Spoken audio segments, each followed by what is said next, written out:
కృష్ణ పరమాత్మ ఇంత పొంగిపోయి ఆయన చేతులు తన చేతులతో పట్టుకుని పరవశించిపోతూ రా భోజనం చేద్దాం అని తీసుకెళ్లి ఆయనతో కలిసి భోజనం చేయడమా, పరవశించిపోవడమా, ఇంకొంచెం వేయి అండమా? ఎవరయ్యా అసలినా ఇలాంటి వాడితో సమానమైన మునిపొంగములై ఆయనతో సమానంగా గౌరవింపబడిన వాడిని ఇప్పటి వరకు మనం చూడలేదు కృష్ణ మందిరంలో. ఎవరి ఆప్తుడు కృష్ణుడి దగ్గర ఇంత మర్యాదకి ఇంత ప్రేమకి నోచుకున్న మహాత్ముడు అని వాళ్ళు ఆశ్చర్యపోతున్నారట.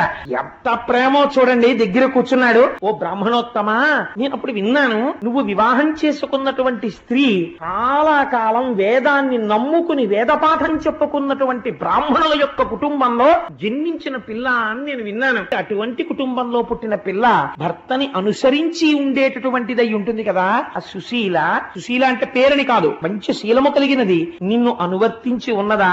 కుచేలా నిన్ను చూస్తుంటే నీ మనస్సు భార్య యందు, బిడ్డల యందు, లోకమునందు, గృహమునందు, స్థలాలయందు, ఐశ్వర్యమునందు భ్రాంతి లేకుండా కేవలము సంసారములో ఉండాలి కాబట్టి మాత్రమే ఉండి విహిత కర్మాచరణముగా భార్య బిడ్డల్ని చూడాలి కాబట్టి చూస్తూ సంతతము బ్రహ్మమునందు రమిస్తున్న వాడిలా నాకు కనపడుతున్నావు. గొప్ప మాట అడిగాడు. ఇది కృష్ణుడు గుర్తుపట్టి. కాబట్టి కొందరు మహాత్ములు ఉంటారు, వాళ్ళు చెయ్యాలి కాబట్టి సంసారంలో ఉండి భార్యా బిడ్డల్ని పోషించినట్టు ఉంటారు. కానీ వారు ఆంతరమునందు మాత్రం ఎప్పుడు ఈశ్వరుడితోడిదే సంబంధం. పొంగిపోతూ ఆ భవ్య నిష్ఠ, ఆ భగవంతుడి గురించిన నిష్ఠలో పరవశించిపోతున్న హృదయంతో నిరంతరము లోక కళ్యాణమును అపేక్షిస్తూ తిరుగుతుంటారు. నిన్ను చూస్తుంటే నాకు అటువంటి వాళ్ళు కనిపిస్తున్నారు.